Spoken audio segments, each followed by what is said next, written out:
कहा जाता है कि a good newspaper is nation talking to itself, मतलब कि एक जो अच्छा न्यूज़पेपर होता है वह ये दर्शाता है कि राष्ट्र के लोग आपस में बात कर रहे हैं। जैसा कि आप सब जानते हैं, आज सहयोग परिवार की तरफ से हम सब न्यूज़पेपर डिस्कशन की शुरुआत करने जा रहे हैं। तो हम इसे केवल यूपीएससी तक सीमित नहीं रखेंगे, हम एक बहुत ब्रॉड थिंकिंग, बहुत ओपन माइंडेडनेस के साथ न्यूज़पेपर को डिस्कस करेंगे या समाज के अपने आसपास के चीज़ों को समझने की कोशिश करेंगे बहुत सारे दृष्टिकोण से। और इस तरह से शुभ प्रभात आप लोगों को। और अब हम अपनी जर्नी शुरू करते हैं। जो सबसे मेन आजकल जो दो चीज़ें चल रही हैं, मेनली ये द हिंदू न्यूज़पेपर के दो आर्टिकल्स मैंने उठाए हैं। तो जो मेन है, एक तो एक बहुत दुखद घटना हुई, अहमदाबाद से जाने वाली AI-171 एयर इंडिया का एयरक्राफ्ट क्रैश हो गया, जो लंदन के गॉटविक को जा रहा था। तो ये एक बहुत दुखद घटना है और इसमें अप्रॉक्स 300 से ज़्यादा लोग भी हो सकता है कि इसमें डेथ हुए हों। तो अभी इस पर कुछ प्रैक्टिकल कुछ कंक्लूजन तो नहीं निकल के आया है, लेकिन इसके बारे में एक आज आर्टिकल पब्लिश हुआ है, जिसे जो है कैप्टन ए मोहन रंगनाथन ने पब्लिश किया है। ये एक एविएशन सेफ्टी एडवाइज़र रह चुके हैं। तो इन्होंने इस घटना की परतों को खोलने की कोशिश की है कि इसके पीछे क्या कारण रह सकते हैं। इन्होंने कुछ प्रश्न चिन्ह उठाए हैं हमारे सिस्टम पे, तो हम उन प्रश्न चिन्हों को डिस्कस करेंगे। चूँकि अभी कुछ ब्लैक बॉक्स अभी शायद कल रात को ही रिकवर हुआ है और अभी उसमें कुछ फाइनल उसका इन्वेस्टिगेशन नहीं हो पाया है, तो कुछ भी फाइनल तरीके से कहना सही नहीं होगा। हम एक बेसिक एक जनरलाइज्ड अप्रोच के साथ हम यहाँ पे इस घटना को कैप्टन ए मोहन रंगनाथन के शब्दों में डिस्कस करेंगे। जो कैप्टन है वो कह रहे हैं कि हमेशा से जब भी ऐसी कोई घटना होती है तो हम या तो पायलट को दोषी करार देते हैं या फिर जो है जो लोकल अथॉरिटी है या फिर ऐसी बातें कहते हैं क्लाइमेट और इन सारी चीज़ों को। लेकिन हमारा जो मेन कमी है वो स्ट्रक्चरल लेवल पे कमी है। ये दोषी पाते हैं ये अपने कटघरे में मिनिस्ट्री ऑफ सिविल एविएशन, हमारी जो जुडिशरी है जैसे सुप्रीम कोर्ट, हाई कोर्ट, और जो भी स्टैट्यूटरी बॉडी हैं जैसे कि directorate general of civil aviation, जो कि एक ब्यूरोक्रेटिक बॉडी है और इन सबको देखती है। और फोर्थ स्टेक होल्डर जो इसमें है, एयरपोर्ट अथॉरिटी ऑफ इंडिया। तो वो इन चारों को कटघरे में लाते हैं कि हमारे यहाँ पे कभी भी जब ऐसी घटनाएं हुई हैं, जैसे इन्होंने कुछ घटनाओं का जिक्र किया है। 1990 में Indian airline Airbus A320 crash हुआ था। फिर 2000 में अलायंस एयर बोइंग 737 क्रैश हुआ था और 2020 में एयर इंडिया एक्सप्रेस क्रैश हुआ था। तो इन जितने भी पास्ट रिकॉर्ड्स रहे हैं, हमेशा जो है इन बॉडीज़ ने अपनी अकाउंटेबिलिटी से मतलब हटने की कोशिश की है। तो एक तो सेफ्टी, सबसे पहले तो उन्होंने सेफ्टी और ट्रेनिंग को उतना ग्लोबल लेवल पे, जैसे इंटरनेशनल सिविल एविएशन ऑर्गेनाइजेशन जो ग्लोबल सेफगार्ड तय करता है, या तो उसके अकॉर्डिंग नहीं रखा है, या इन्होंने अपना जो अप्रोच रखा है किसी घटना के घटित होने के पहले या बाद में बहुत ओपेक है और कोई अकाउंटेबिलिटी नहीं क्रिएट की है। तो मेन ये जो कॉजेज़ गिनाते हैं इसके, सबसे पहला तो ये है कि ये हमारे यहाँ पे जो ये सारे स्टेक होल्डर जिसके अभी हमने नाम लिए, वो उसमें कोई एक प्रोफेशनलिज्म नहीं है। एक ब्यूरोक्रेटिक अप्रोच के साथ वो जैसे कि अंग्रेज़ों के समय से चलता आया है कि वो अपना काम को बहुत ही दबा के, या ऑफिशियल सीक्रेट एक्ट जो बहुत सारे ऐसे हैं, तो ट्रांसपेरेंसी की कमी है। तो पहला जो ये कारण बताते हैं ये है। और दूसरा है कि हमारे यहाँ पे ये कहते हैं कि जुडिशरी हमारी बहुत वीक है। ये एग्जाम्पल देते हैं एयर क्रैश का, मंगलुरु में एक हुआ था। उस क्रैश के बाद मिनिस्ट्री ऑफ सिविल एविएशन को चैलेंज करते हुए एक PIL फाइल की गई थी, लेकिन सुप्रीम कोर्ट ने उसको कुछ एक्शन ही नहीं लिया, बल्कि वो उस PIL को मिनिस्ट्री ऑफ सिविल एविएशन को ट्रांसफ़र कर दिया और उन्होंने कहा कि आप इस PIL की वैलिडिटी चेक करिए। तो इस तरह से कोई अकाउंटेबिलिटी फिक्स करने के लिए नहीं है। जैसे आज ये घटना घटित हो गई तो हम किसी से क्वेश्चन नहीं कर सकते कि ऐसे क्यों हुआ। तो कोई ऐसा, जैसे आप नॉर्मल समझे कि जब हम कोई काम करते हैं तो उसकी अकाउंटेबिलिटी किसी को कुछ काम करने के लिए दिया गया, अगर वो उस काम को नहीं कर पाया तो हम उससे क्वेश्चन करते हैं ना कि आपने किन कारणों की वजह से ये काम नहीं किया। लेकिन इस जो हमारे यहाँ का एविएशन सेक्टर है, ऐसा बन गया है कि हम इसमें क्वेश्चन ही नहीं पता कि हमें क्वेश्चन किससे करना है। मिनिस्ट्री ऑफ सिविल एविएशन से करना है, एयरपोर्ट अथॉरिटी से करना है, या directorate general of civil aviation से करना है, या पायलट्स जो हैं, या पता नहीं किससे करना है। तो इस तरह की कोई निश्चितता नहीं है, कोई एक चेन ऑफ अकाउंटेबिलिटी नहीं डेवलप की गई है। जो थर्ड है, मतलब जो थर्ड ये कॉज देते हैं कि जो इन्होंने अभी तक जितनी फुटेज देखी हैं उससे इन्होंने ये अंदाज़ा लगाया है कि जो एयरपोर्ट था, जो रनवे था, वहाँ पे घास उगी हुई थी, क्योंकि मानसून आ रहे हैं तो इस टाइम पे हम देखते हैं कि घास बड़ी बड़ी हो जाती हैं और उनको साफ़ नहीं किया गया था। और जब किसी एरिया में घास उगी रहेंगी तो वहाँ पर जो है कीड़े मकोड़े होंगे और उन कीड़े मकोड़ों को खाने के लिए पक्षी आएंगे। तो कई बार ये एक अंदाज़ा लगाने की हो सकता है कि वो कोई ऐसा पक्षी हो जो उस एरोप्लेन के सामने आ गया हो और वो एक क्रैश का रीज़न हो। जो ये चौथा कारण बताते हैं कि कोई फॉरेन ऑब्जेक्ट हो सकता है, जैसे कि ये एक फ्रेंच एयरप्लेन क्रैश का एग्जांपल देते हैं, जिसमें कि कुछ मेटल ऑब्जेक्ट आ गया था वहाँ पर एरोप्लेन के सामने, वो क्रैश कर गया था। तो यहाँ पे ये बताते हैं कि ऐसा ही हो सकता है कि हमारे यहाँ का जो अहमदाबाद में हुई है घटना, उसमें भी कुछ ऐसा ही हो सकता है कि लूप होल आया हो। और ये क्वेश्चन करते हैं कि हमारा जो नॉर्मली हम देखते हैं कि एयरपोर्ट के आसपास जो बिल्डिंग्स की हाइट होती है वो बहुत कम होती है, लेकिन वहाँ पर एक हॉस्टल बना है जो अप्रॉक्स 70 फुट का है।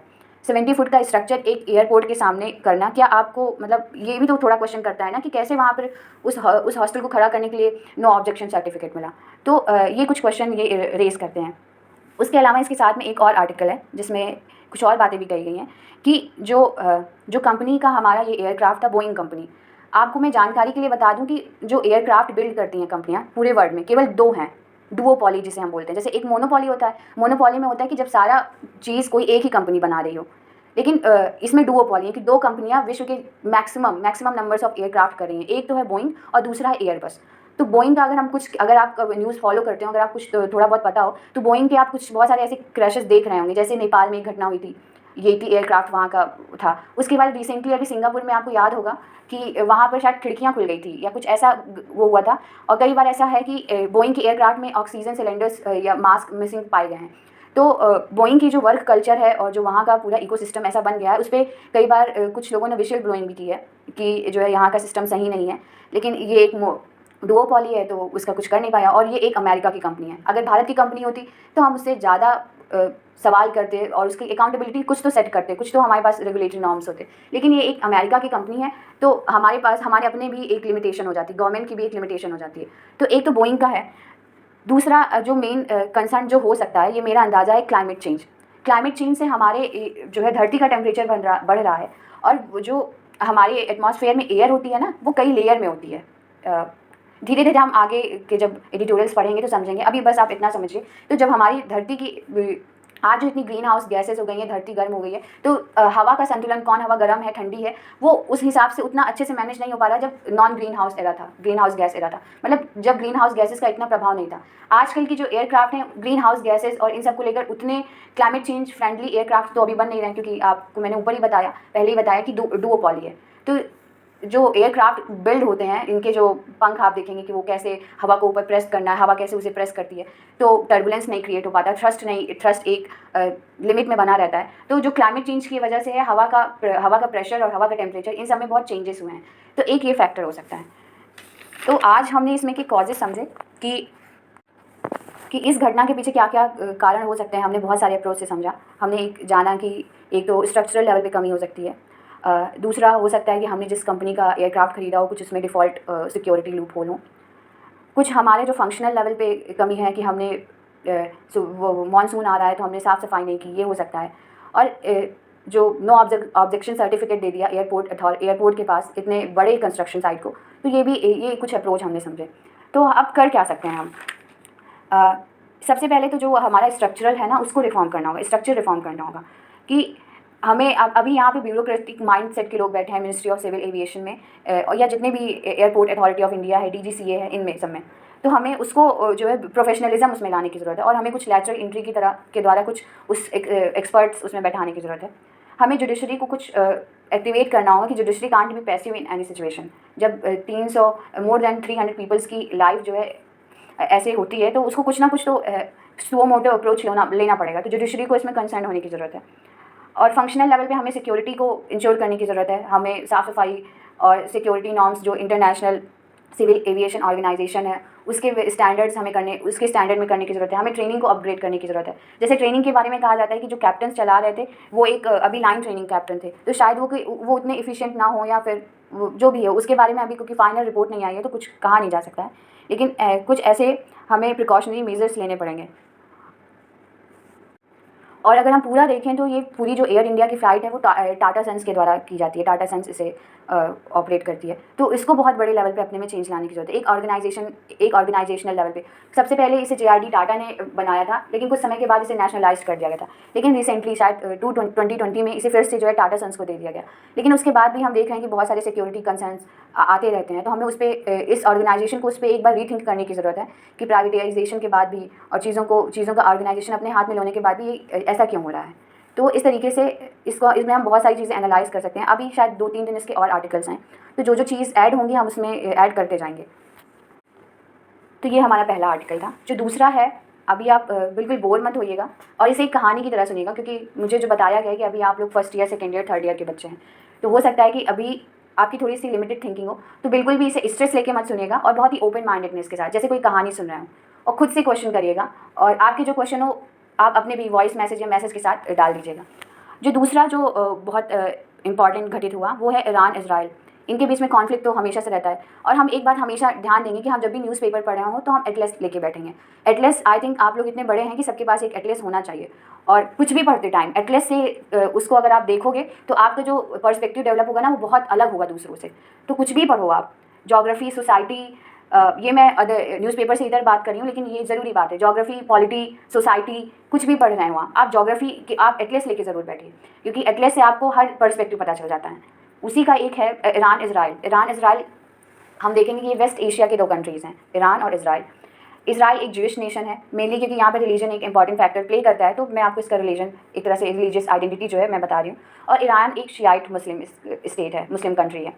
तो वेस्ट एशिया में हमेशा से आप देखेंगे कि कुछ ना कुछ रखता है, मतलब हम लोग भी जब बच्चे थे 9th 10th 11th 12th में, तो हमें भी ऐसा फील होता था कि यार यहाँ तो हमेशा लड़ाई होती रहती है, क्या है यहाँ, क्या चलता रहता है। तब हमें कुछ खास नहीं समझ में आता था। हो सकता है कि आप भी अभी उस कन्फ्यूज़न से जूझ रहे हो, तो एक एटलस लेके बैठिएगा और हम फिर इसे समझेंगे अच्छे से कि इजराइल और ईरान जो है दो देश हैं वहाँ पे। इजराइल एक शिया देश है और ईरान एक शिया देश है और इजराइल एक यहूदी देश है। तो यहाँ की अगर हम जोग्राफी देखेंगे ना, आप सभी अपने एटलस में देखिएगा कि ईरान एक बहुत ही जोग्राफिकल वास्ट कंट्री है, जोग्राफिकल साइज़ इसका बहुत बड़ा है।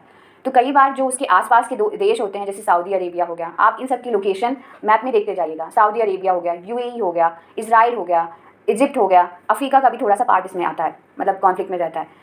तो ये सारे देश हम, टर्की हो गया, टर्की है जिस तरह हम बोलते हैं, तो ये सारे हमेशा जो है इसमें कॉन्फ्लिक्ट में रहते हैं। यहाँ से बहुत सारे पावर सेंटर हैं, मतलब कि बहुत सारे ऐसे देश हैं, आप ऐसे समझो कि मोहल्ले में कई एक मोहल्ला है जिसमें कई लोग हैं और सब लोग चाहते हैं कि मेरा जो है मेरा स्टेटस बहुत ऊंचे हो, और जब कई लोग चाहेंगे ऐसा तो उनमें कॉन्फ्लिक्ट क्रिएट होगा। जैसे कि ईरान है, ईरान जो है इस्लामिक वर्ल्ड का लीडर बनना चाहता है। सऊदी अरेबिया है, सऊदी अरेबिया एक सुन्नी नेशन है, तो सिया सुन्नी का कॉन्फ्लिक्ट तो पहला कॉन्फ्लिक्ट है। दूसरा जो है सऊदी अरेबिया और एक रॉयल मोनार्की है, पूरा पूरा इस तरह से सेटअप है वहाँ पे, और उसके पास कोई न्यूक्लियर वेपन तो है नहीं, और हमेशा से वो यूएसए के साथ में मिलकर काम करता आ रहा है। तो यूएसए भी, तो वो भी अपने आप को एक लीडर ही समझता है। यूएई भी अब बहुत सारे चेंजेस अपनी पॉलिसीज़ में कर रहा है, लिबरलाइज हो रहा है, तो उसके भी कुछ महत्वाकांक्षाएँ हैं। जो तुर्की है, तुर्की में जैसे अर्दोगन है, तो वो चाहते हैं कि वो जैसे ओटोमन एम्पायर पहले था 1500 एडी के पहले, वैसे वो नियो ओटो एम्पायर साम्राज्य को अपना मतलब इन्फ्लुएंस क्रिएट करना चाहते हैं। तो आप समझ गए होंगे कि ये एक ऐसा मोहल्ला है जहाँ पर कई सारे लोग हैं जो आपस में इन्फ्लुएंस के लिए लड़ रहे हैं। अब यहाँ पर इन सब कंट्री में एक सबसे जो इंपॉर्टेंट कंट्री होता है ईरान। ईरान जो है, आप लोगों को पता हो, आप लोगों ने नॉन प्रोलिफरेशन ट्रीटी पढ़ी होगी या सुनी होगी, मतलब 1968 में ये साइन हुआ था। इस ट्रीटी में कहा गया था, जैसे थोड़ा सा हम यहाँ अलग हट रहे हैं अपने टॉपिक से, 1945 में जापान पे परमाणु हथियारों से हमला किया गया था। तो उसके बाद में लोगों में बहुत सारे राष्ट्रों ने, जैसे रशिया उधर था, यूएसएसआर था उस टाइम पे, तो एक न्यूक्लियर रेस सी शुरू हो गई। सब लोग चाहते थे कि हमारे पास बहुत सारे न्यूक्लियर आर्म्स हों। तो ऐसा देखते हुए क्या किया गया कि 1968 में बहुत सारे जो इंपॉर्टेंट उस टाइम पे पावर थे, जो 5 कंट्रीज़ थे मेनली, P5 हमें जो यूनाइटेड नेशन सिक्योरिटी काउंसिल में जो 5 परमानेंट मेंबर हैं, जैसे कि यूएसए, फ्रांस, यूएसएसआर जो कि अब रशिया हो चुका है, और जो है चाइना और यूनाइटेड किंगडम। तो इन सब लोगों ने उस टाइम तक न्यूक्लियर वेपन बना लिए थे। तो ये नहीं चाहते थे कि और भी देश के लोगों के पास से जाए, क्योंकि उनका कहना था कि एक तरह से न्यूक्लियर रेस क्रिएट कर देगा। तो इन लोगों ने मिलकर 1968 में एक नॉन प्रोलिफरेशन ट्रीटी साइन कर ली, मतलब एक तरह से आपस में ये समझे कि डील कर ली कि ठीक है, अब कोई जो है न्यूक्लियर वेपन नहीं बनाएगा। अब अगर किसी को न्यूक्लियर, मतलब कि न्यूक्लियर एनर्जी की जरूरत है, जैसे न्यूक्लियर पावर, जैसे यूरेनियम का यूज़ केवल हथियार बनाने में तो होता नहीं है, इसका एक प्रयोग बिजली बनाने में भी हो सकता है। तो इस ट्रीटी में कहा गया कि आप हथियार नहीं बनाएंगे, बाकी जो आप सिविल पर्पज़ के लिए यूज़ करेंगे, जैसे बिजली बनाने के लिए या किसी अन्य चीज़ों के लिए, तो हम आपकी मदद करेंगे। तो ये कहा गया एनपीटी में। लेकिन उसके बाद और ईरान जो है इस एनपीटी को साइन किया था। आपकी जानकारी के लिए मैं बता दूं कि इंडिया, पाकिस्तान, इजराइल और साउथ सूडान, ये 4 नेशन हैं जिन्होंने इसमें साइन, नॉर्थ कोरिया नहीं है, ये 4 नेशन हैं जिन्होंने इस ट्रीटी को साइन नहीं किया था। और आज हम देखेंगे कि इजराइल के पास भी न्यूक्लियर वेपन है, इंडिया और पाकिस्तान के पास भी। तो इन तीनों देशों ने इनके पास न्यूक्लियर वेपन भी है, लेकिन ये उस ट्रीटी का पार्ट नहीं है। तो अब हम अपने टॉपिक पे आते हैं। तो ईरान जो था, ईरान ने उस टाइम पे न्यूक्लियर ट्रीटी साइन कर ली कि ठीक है, मैं जो है एज अ कंट्री, ईरान ने कहा कि मैं न्यूक्लियर वेपन नहीं बनाऊंगा। लेकिन क्या हुआ कि जैसे जैसे वहाँ पे रूल्स चेंज होते रहे, बहुत सारी गवर्नमेंट आई, इसकी पूरी बहुत बड़ी हिस्ट्री है, हम कभी विस्तार से बहुत आराम से समझेंगे। तो धीरे धीरे इसने क्या किया कि इसने अपने जो न्यूक्लियर इनरिचमेंट, देखिए न्यूक्लियर इनरिचमेंट का ये चीज़ है कि जब हमें बिजली बनानी हो ना, तो हमें बस 15% यूरेनियम इनरिचमेंट की ज़रूरत होती है। इनरिचमेंट मतलब होता है कि यूरेनियम को इकट्ठित करना, ये एक थोड़ा साइंटिफिक प्रोसेस है, इसको हम कभी और समझेंगे। और अभी जो है जो ईरान का न्यूक्लियर एनरिचमेंट हो चुका है वो अप्रॉक्स 60% के आसपास है। तो मतलब एक तरह से ये न्यूक्लियर वीपन बनाने की ओर अग्रसर है। तो आप ये सोचिए कि वेस्ट एशिया है अभी, जैसे हमने समझा, जहाँ पे मोहल्ले के कई लोग अपना पावर इस्टेब्लिश करना चाह रहे हैं, और अगर उसमें से किसी के पास एक बहुत मॉडर्न एक वीपन आ जाए, एक हथियार आ जाए, तो क्या होगा? वो तो सबसे ज़्यादा पावरफुल हो जाएगा ना। तो अब यही है कि ईरान यही है कि हो सकता है कि वो न्यूक्लियर वेपन स्टेट बनेगा, बहुत पावरफुल है, तो उसने बहुत सारे अपने न्यूक्लियर रिसर्च सेंटर्स बना रखे हैं, ये सारी चीज़ें बना रखी हैं। और इसमें एक यूएसए का भी एंगल है। ये एक एंगल हमने न्यूक्लियर वेपन का समझा। दूसरा यूएसए का है कि यूएसए और ईरान हमेशा से, मतलब हमेशा से नहीं, कुछ टाइम तक तो दोनों एक दूसरे को बहुत सपोर्ट करते थे, लेकिन recent year means past 2 decades, मतलब 2 दशकों से लगभग, इनमें जो है कॉन्फ्लिक्ट कहीं ना कहीं बना है। तो यूएसए क्या कर रहा है कि वो चाहता है कि ईरान किसी तरह से ये दबा रहे, और वो इजराइल, सऊदी अरेबिया, यूएई को सपोर्ट करता है। उसकी अपनी ऑयल डिप्लोमेसी है, वो चाहता है कि वो ईरान पे कई तरह के सैंक्शन लगाता है, क्योंकि ईरान के पास उसकी जो फाइनेंस का एकमात्र सोर्स है वो है उसका ऑयल एक्सपोर्ट जो करता है। तो वो चाहता है कि किसी तरीके से ऑयल के प्राइसेस, यूएसए चाहते हैं कि ऑयल के प्राइसेस गिरे रहें, ताकि इसका जो मार्केट है कभी वो उतना वो ना हो पाए, उतना एक्सपैंड ना कर पाए ईरान का, तो उसके ऊपर फाइनेंशियल क्राइसिस भी होगा, और फाइनेंशियल क्राइसिस होगा तो वो न्यूक्लियर वेपन तो बनाएगा नहीं। तो ये सारी चीज़ें हैं, बैकग्राउंड में देखिए ये सारी चीज़ें हो रही थी। अब एक और फैक्टर है, आपने हूथी, हिजबुल्ला और हमास, इन सब के नाम सुने होंगे। तो मेन हमेशा ये देखा जाता है कि ईरान जो है कभी डायरेक्ट वॉर नहीं करता है, इसे एट्रीशन वॉर बोलते हैं इंटरनेशनल रिलेशन में। एट्रीशन वॉर में क्या होता है कि आप किसी पे डायरेक्ट वॉर तो नहीं करते, लेकिन आप धीरे धीरे उसकी सिक्योरिटी इंफ्रास्ट्रक्चर को छीड़ करते रहते हैं। जैसे कि पाकिस्तान जो है टेररिस्ट, स्टेट स्पॉन्सर टेररिज्म के माध्यम से कोशिश करता है, वो कभी डायरेक्ट वॉर नहीं करता है, लेकिन वो इस तरह से कोशिश करता है कि भारत की सिक्योरिटी इंफ्रास्ट्रक्चर कहीं ना कहीं से वो प्रेशर टैक्टिक क्रिएट किया रहता है। तो ईरान भी यही करता है। ईरान जो है हाउती यमन में उसके हैं। तो आपने देखा होगा, न्यूज़ सुनी होगी कि जब ये हमास वॉर हो रहा था, हमास ने इस पर टेररिस्ट अटैक किया था इजराइल पे, तो बहुत सारे ये इधर हम हूथी एक्टिव हो गए थे, जो कि उधर जाने वाली जो भी शिप्स जा रही थी स्वेज कैनाल से, उस पर बहुत सारे वो हमले करते थे, उनको डिस्ट्रॉय कर देते थे।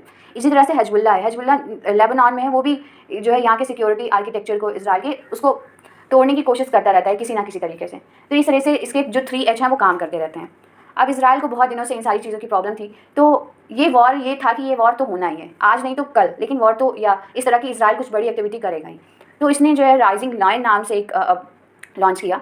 इसमें इसने 3 टारगेट रखे। एक तो इसकी जो मिलिट्री कमांड है पूरा ईरान का, उसको डैमेज करना है। दूसरा जो यहाँ की पॉलिटिकल लीडरशिप है, क्योंकि पॉलिटिकल लीडरशिप यहाँ की कहा जाता है कि बहुत रिलीजियस और बहुत फंडामेंटलिस्ट अप्रोच की है, तो उसको डैमेज करना है। तीसरा इनकी न्यूक्लियर साइट्स को। तो इजराइल ने क्या किया कि उसने अप्रॉक्स 200 एयरक्राफ्ट लेके उसके जो नरांज, अभी एक नाम आ रहा है, नरांज न्यूक्लियर साइट फैसिलिटी है, वहाँ पे इसने अटैक किया है, जिसमें बहुत सारे, एक तो इनके टॉप ईरानियन जनरल्स मरे हैं, जिससे इनकी मिलिट्री कमांड को बहुत हार्म हुआ है। 6 साइंटिस्ट अभी उनके न्यूज़ में आ रही है कि वो जो है डैमेज हुआ है। तो अभी तो ये है, और मतलब इस तरह से है कि अभी इजराइल ने एक किया है, अब नेक्स्ट जो है ईरान की बारी है। तो हम देखेंगे कि यहाँ के सिक्योरिटी आर्किटेक्चर में आगे क्या होता है। तो वेस्ट एशिया का ये बहुत दिनों से चल रहा है।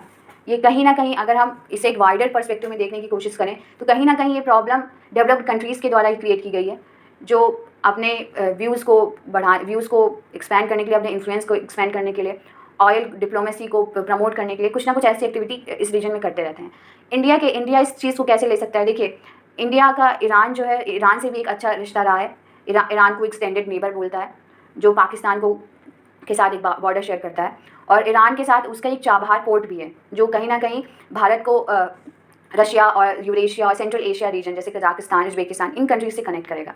तो अगर ऐसा कुछ होता है तो हो सकता है कि फ्यूचर में इस पर और सैंक्शंस लगाए जाएँ ईरान पे, तो भारत का ये प्रोजेक्ट डिले हो सकता है, और भारत की जो फॉरेन डिप्लोमेसी है उसको हार्म हो सकता है। इसके अलावा जो भारत है, उसके इजराइल से भी बहुत अच्छे रिलेशन है। इजराइल और मतलब भारत कहते हैं कि हम एक दूसरे के भाई हैं, हम इतना एक दूसरे को सपोर्ट करते हैं। जैसे कि अभी भी जब ऑपरेशन सिंदूर हुआ था, तो इजराइल की लीडरशिप ने, एम्बेसडर ने भी बहुत ज़्यादा भारत के समर्थन में बात कही थी अंतर्राष्ट्रीय मंच पे। तो इस तरह से, और भारत भी हमेशा से तो उसका ये, लेकिन रिसेंट टाइम में इजराइल से पहले भारत फलस्तीन को भी लेके चलता था, ये चीज़ हम कभी और पढ़ेंगे, लेकिन अब वो इजराइल को बहुत ज़्यादा प्रायोरिटी देने लगा है। तो ये सिचुएशन है कि भारत के लिए एक डिप्लोमेटिक कन्फ्यूजन क्रिएट हो सकता है कि वो करे तो क्या करें। और वेस्ट एशिया एक ऐसा रीजन है ना, जहाँ पर भारत के बहुत सारा डायस्पोरा है, भारत के बहुत सारे लोग जाके वहाँ पे काम करते हैं, और भारत का जो अप्रॉक्स 60% पूरा ऑयल है वो इसी रीजन से आता है। तो इसके, और अगर ऑयल पे इफेक्ट होगा तो हमारी इकॉनमी इन्फ्लुएंस होगी, इन्फ्लेशन क्रिएट होगा। ये सारी चीज़ें हैं जो हम धीरे धीरे आगे समझेंगे। तो अभी तो इजराइल ने किया है, अब नेक्स्ट देखते हैं कि आगे क्या होता है। तो आज का डिस्कशन हम इतने पे समाप्त करते हैं, और आपको इसमें कोई भी कन्फ्यूजन हो, मतलब आप ये मत सोचना कि कोई आपको डिक्टेट कर रहा हो, कोई आपको ऊपर से बोल रहा है। ये आपके ही जैसा कोई इंसान है जो आपसे बात कर रहा है, और मैं चाहती हूँ कि आप भी मुझसे बात करें, आप भी अपने कंसर्न इसको लेके रखें। मैं एक बहुत ऑनेस्ट न्यूज़पेपर डिस्कशन क्रिएट करना चाहती हूँ, जिसमें केवल वन वे कम्युनिकेशन ना हो, बल्कि आप भी अपना कम्युनिकेशन किसी ना किसी माध्यम से मुझे सेंड करें, और बहुत ओपन माइंडेड होकर सुने ये चीज़ें। बिल्कुल भी किसी भी प्रेजुडाइज के साथ, जेंडर प्रेजुडाइज, रिलीजियस प्रेजुडाइज, या बहुत जोग्राफिकल प्रेजुडाइज, किसी भी प्रेजुडाइज को एक बार आप साइड रख के, मैं भी कोशिश करूँगी कि जब मैं ये न्यूज़पेपर डिस्कशन आपसे करूँ, अपने सारे प्रेजुडाइज साइड करके एक ऑब्जेक्टिव वे में आपसे डिस्कशन करूँ, और मैं भी चाहती हूँ कि आप एक ऑब्जेक्टिव वे में ओपननेस के साथ इसे सुनें। तो आज का ये मैं यही समाप्त करती हूँ। आशा है कि आपको चीज़ें समझ में आई होंगी, थोड़ा सा आप में सोच में और आपके पर्सपेक्टिव को एक बल मिला होगा। Thank you so much. आपका दिन शुभ हो।